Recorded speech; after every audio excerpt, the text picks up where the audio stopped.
El otro día me centré tanto en la parte de gestión y del balloon que dejé de lado el resto de dispositivos internos de gestión que suelen pulular por máquinas virtuales y quería haber tratado todo esto de forma conjunta, pero la urgencia surgió en aquel capítulo y este capítulo acabó siendo un tema con entidad suficiente como para separar el contenido.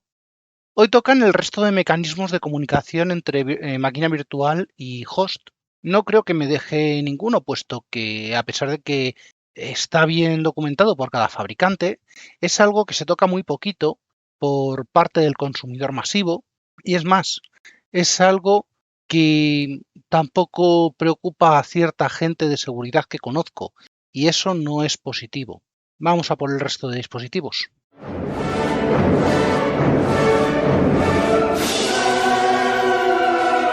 Bienvenidos a Yo Virtualizador.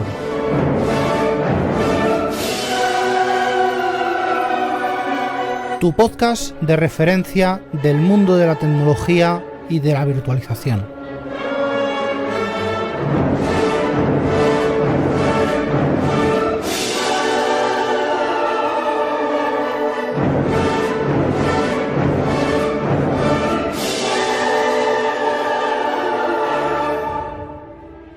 ¿Cómo habla una máquina virtual con su host de hipervisor? ¿Y si la máquina virtual no tiene red? ¿Y si la BIOS es virtual? Todas estas preguntas surgen muy al principio de usar máquinas virtuales, emuladores y cualquier género de hipervisores. A quien viene de un mundo físico donde conocemos perfectamente los mecanismos de interacción con los dispositivos, pero en virtual los dispositivos son de software, igual que las interconexiones. El primer mecanismo que tengo apuntado es el VMCI de VMware. De hecho, es con el que más experiencia tengo. La definición dice que Virtual Machine Communication Interface permite una comunicación rápida y eficiente entre máquinas virtuales que residen en un mismo host SXI o entre una máquina virtual y el host que la ejecuta. Esto significa que una máquina virtual puede conocer a su anfitrión y a otros huéspedes. A mí todo esto me suena a riesgo, puesto que desde una máquina virtual podría llegar a tener NAMED pipes, tuberías nominales para acceder a otras máquinas. Es un tema de seguridad que tocaremos después. Un MCI no usa la red. De hecho, un host puede comunicarse con la máquina virtual por VSockets, por Virtual Sockets, equivalentes a los NAMED pipes, sin necesidad de red. Y como esta comunicación se realiza directamente contra un driver que emula un dispositivo de administración PCI Express, es varias veces más rápida que la comunicación de red TCP/IP. Está claro que esto nos puede proporcionar ventajas.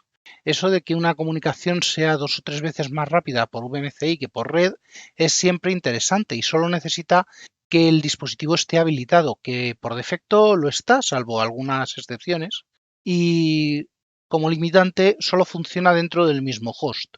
Precisamente esa funcionalidad que permite un tráfico no controlado entre máquinas virtuales es la que representa el riesgo que quizás es asumible, quizás no sea asumible. Para mí no lo es. Bien por no ser controlable o porque existan otros requisitos de seguridad. ¿Sería posible comunicar una máquina virtual con otra en el mismo host aunque no tengan red o estén en VLANs diferentes? Sí, es perfectamente, por medio de WSOX. Voy a hacer un artículo de blog, probablemente también un vídeo, puesto que ya tengo hecho algo en maqueta de hace mucho tiempo, pero tengo que rehacerlo y de memoria no me acuerdo de todo. Pero vamos, es una cosa que bastó para dejar en evidencia en su día a varios departamentos de seguridad de sitios que son teóricamente seguros. Y bueno, ya que estamos, ¿la VM puede hacer algo en el host? Pues puede representar un canal de comunicación no controlado si no se configura adecuadamente. Desde el punto de vista de seguridad es recomendable restringir VMCI si no se va a utilizar para evitar este tipo de tráfico oculto entre máquinas virtuales. De todas formas, la capacidad para que una máquina virtual interrogue al host o descubra otras máquinas virtuales está muy limitada por diseño, principalmente por razones de seguridad. Una máquina virtual puede obtener información del host utilizando VMCI, pero de forma muy controlada. ¿Y esto cómo se hace? Pues el host tiene que tener expuesto un servicio que escuche en un socket de VMCI, es decir, una aplicación o un servicio escuchando en un puerto vSocket. La máquina virtual puede conectarse a ese puerto y recibir información que el host decide compartir. Por poneros un ejemplo, la sincronización horaria de las VMTools se realiza por este método. Por defecto no hay un servicio de host que exponga la información como puede venirnos bien. O sea, no va a exponer el nombre del host, una IP, una lista de máquinas virtuales a través de VMCI. Pero es perfectamente posible desarrollar una aplicación en el host que lo haga. Y entonces sí sería posible. ¿Es posible que una máquina pueda descubrir otras máquinas virtuales en el mismo host utilizando VMCI? Pues no directamente. VMCI no proporciona un API para enumerar otras máquinas virtuales.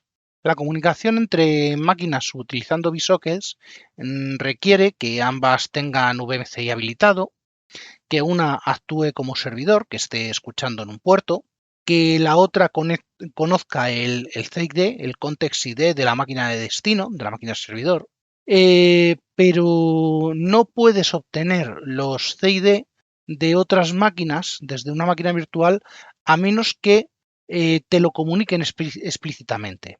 El CID es un identificador único asignado por el hipervisor a cada máquina virtual.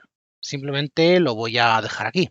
En la documentación podéis investigar cómo obtener el CID de cada máquina, porque esto es una información complicada, poderosa y no os lo voy a poner tan fácil, ¿vale? Toda esa información ya está ampliamente descrita y documentada y bueno, que todo esto es demasiado poder. No voy a contar mucho más, solo doy ideas. Si quieres que una máquina virtual obtenga información del host o de otras máquinas, tienes dos opciones. Desarrollar un servicio en el host que exponga esa información a través de vSockets o establecer un protocolo de descubrimiento entre máquinas virtuales donde una máquina virtual actúe como registro y las demás se registren o consulten. Desde el punto de vista de seguridad, VMCI está diseñado para ser rápido y eficiente, no para descubrimiento o administración. Por eso no hay mecanismos automáticos como en redes TCP/IP, como por ejemplo tenemos ARP o Broadcast.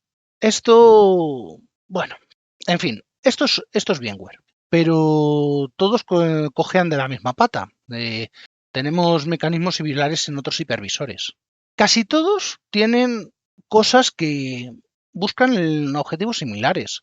Mejorar la comunicación entre máquinas virtuales o entre máquinas virtuales y host sin pasar por una red tradicional, que a veces no la hay. Bueno, pues yendo a cosas grandes, vamos a por Hyper-V.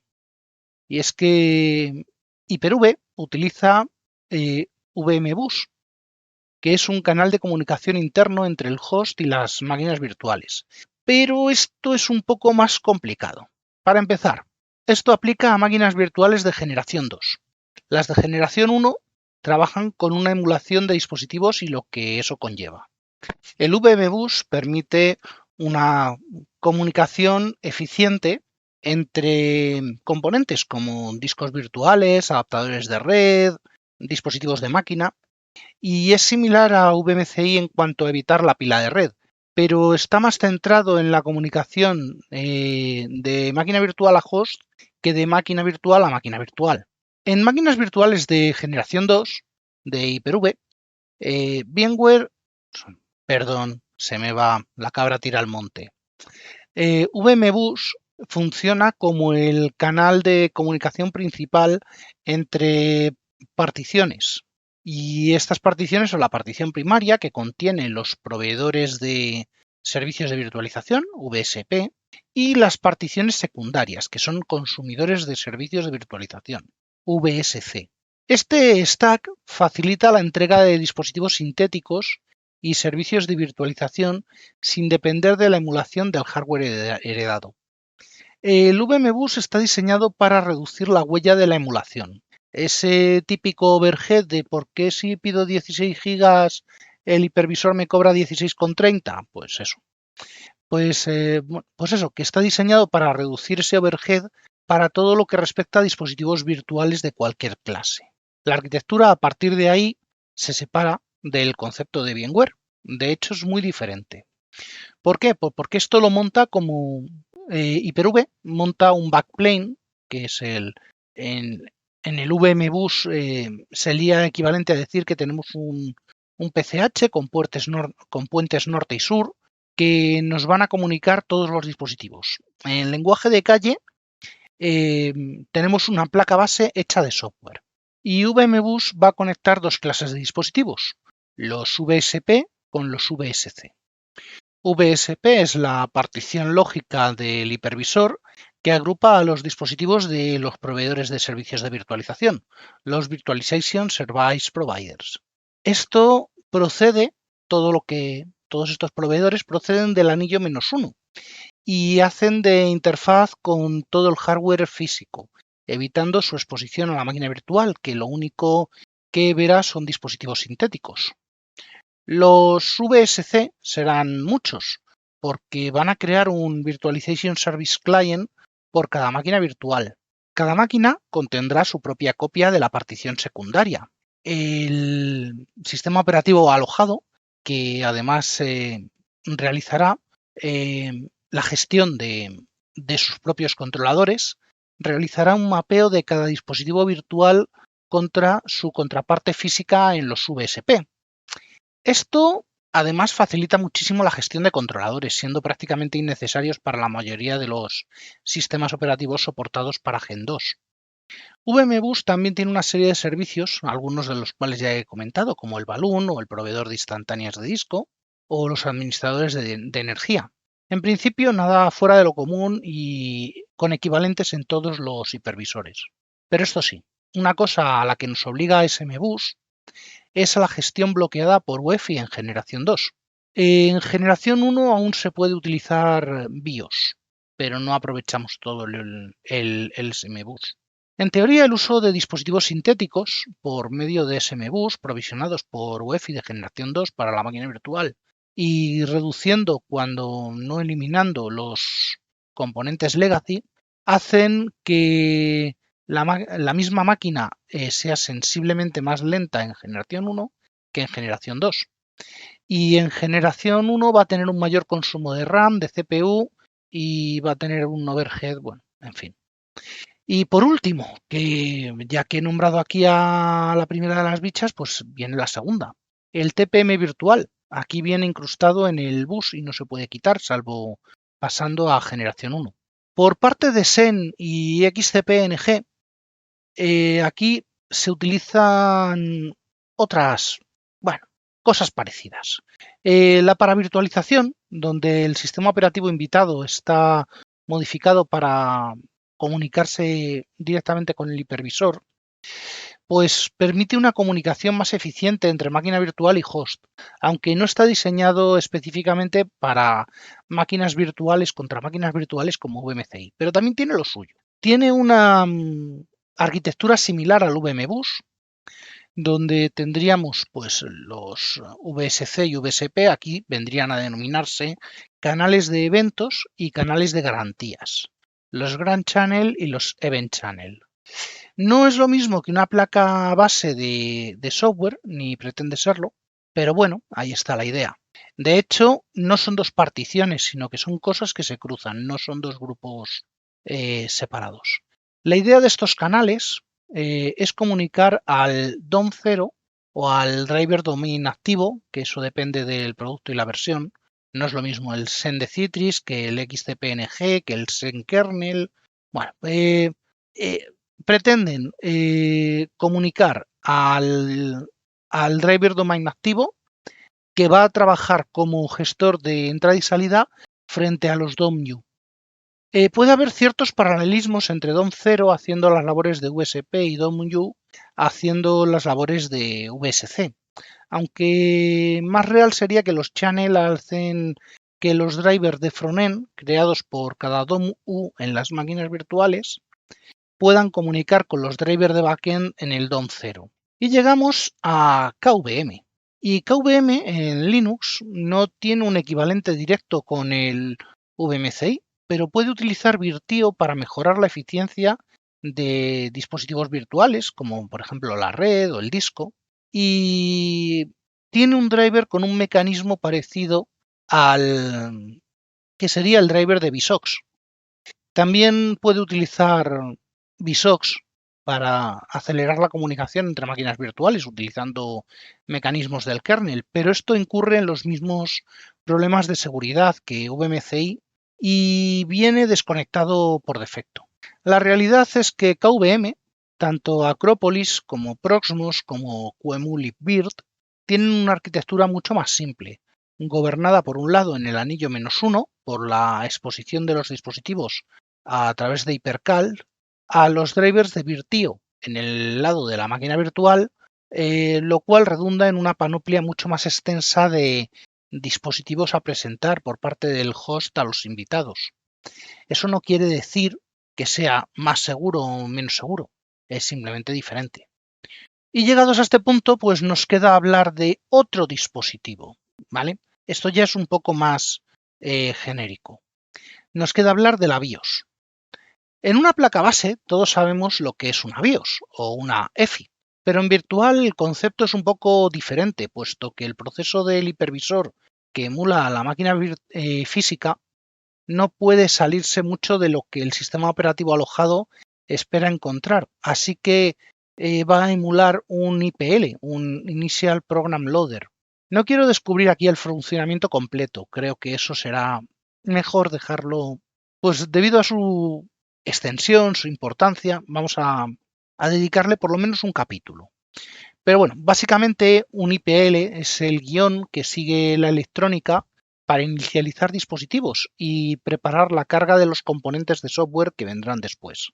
En virtual, este IPL también existe, pero es poco más que cargar una BIOS virtual y buscar la secuencia de arranque que va a hacer. Es en este punto donde tenemos la primera conexión de software y la identidad de la máquina presente. La definición de BIOS o EFI se realiza por medio de la configuración de la máquina virtual y está ligada a parámetros específicos de versión, rango de dispositivos, formato y demás. Por ejemplo, en VMware EFI, bueno, pues esto va a ser el valor predeterminado por defecto para varios sistemas operativos alojados, a partir de cierta versión sobre todo, aunque esto sea flexible. En Hyper-V, como ya dije, la generación a la que es la que marca si es BIOS o EFI, y en KVM pues dependerá de si decidimos si seleccionamos una cosa u otra. De hecho, venía de una, no discusión, pero simplemente de una charla en la cual me contaba un compañero que ¿para qué vamos a tener dispositivos, máquinas virtuales con UEFI cuando BIOS arranca mucho más rápido esas máquinas virtuales? En fin, son cosas, requisitos que cada uno valorará y explorará los requerimientos de cada una de sus máquinas virtuales. ¿Se puede cambiar una BIOS en VMware? En Hyper-V es simplemente no a todo. Y en KVM, pues aún estoy buscando la forma. Pero en VMware, sí, pero es un sí con asterisco y luego no. Así que vamos a empezar por el no. No es posible cambiar el firmware de la máquina virtual por una BIOS binaria de terceros como si fuera una placa física. La BIOS UEFI forma parte del propio hipervisor y está muy acoplado al hardware virtual que emula. No hay opciones soportadas para cargar una imagen de firmware externa, por ejemplo, un binario de AMI o de Phoenix o similares, ni para reemplazar el código que trae VMware por defecto. Por otro camino, Coreboot está diseñado para sustituir el firmware de placas bases reales, con chip flash en hardware físico, y depende de inicialización de cosas muy específicas de cada plataforma. El hardware que ve la máquina virtual es emulado y no coincide con ninguna placa soportada por Coreboot, al menos de momento. Aunque se lograra arrancar un firmware alternativo de forma experimental, no estaría soportado y muy probablemente no inicialice correctamente los dispositivos virtuales, con lo que no sería usable como entorno normal de arranque. Por lo tanto, en la práctica no existe una alternativa funcional y soportada tipo Coreboot u otras BIOS de terceros para reemplazar el firmware estándar o el firmware UEFI que provee VMware en sus máquinas. Tanto el camino de tocar el fichero NVRAM como intentar OVMF procedente de QEMU KVM no están soportados ni he encontrado pruebas de su funcionamiento. Después de tanto no, los sí también son muy vainillas por su parte. Bueno, a ver, se puede cambiar de BIOS a EFI y de EFI a BIOS. Y ya está. Eso sí, siempre que tu disco duro sepa arrancar de ambos modos. Y también podemos hacer otras cosas. Vamos a ver. En mi época de consultor paracaidista, poseído por MacGyver, me vi obligado a virtualizar una serie de servidores que tenían ciertas limitaciones, como que su software tan solo podía ser ejecutado en máquinas físicas de HP. Bien, pues como no estaba soportado y no hay apenas documentación, vamos a por algo arcano y muy antiguo, tanto que no es de esta época y si me apuras tampoco es de la anterior. ¿Vale? Esto recuerdo haberlo hecho con Bosch como emulador. En fin, básicamente es declarar el fichero de BIOS en el VMX. Dentro del VMX hay un parámetro que es BIOS440.filename o bien EFI64.filename y ahí pues le pondríamos igual a y la ruta dentro del datastore a un fichero bin procedente de una BIOS física de uno de estos servidores. Esto no está soportado, pero con la BIOS de los servidores, con el fichero bin cargado de esta forma, pues se engaña a la máquina virtual y a sus aplicativos, por lo que la BIOS de HP era capaz de mantener funcionando cosas en virtual que ya no existían en físico. Obviamente me refiero a virtualizaciones a P2V hechos de aquella manera porque ya no podíamos reinstalar y el sistema operativo evidentemente venía de la máquina de la que hemos tomado el fichero de BIOS. En fin, son cosas que, bueno, actualmente no sé siquiera si sigue funcionando esto de esta misma manera. Me imagino que no, como otras cosas que VMware ha ido eliminando, pero podéis intentar jugar con alguna versión de Phoenix, por ejemplo. A ver si de esto le puedo sacar tiempo para hacer un capítulo o un vídeo o un artículo de blog con esto. Creo que no me quedan más dispositivos virtuales después de esto, de entre los dispositivos principales. Revisaré de todas formas los apuntes porque sé que de red he hablado, de disco, pero no sé si he tocado cosas como los dispositivos Legacy y otras emulaciones similares. Bueno, eso me lo apunto, ya llegará. Y hasta aquí el capítulo de hoy de Yo Virtualizador, podcast asociado a la red de sospechosos habituales.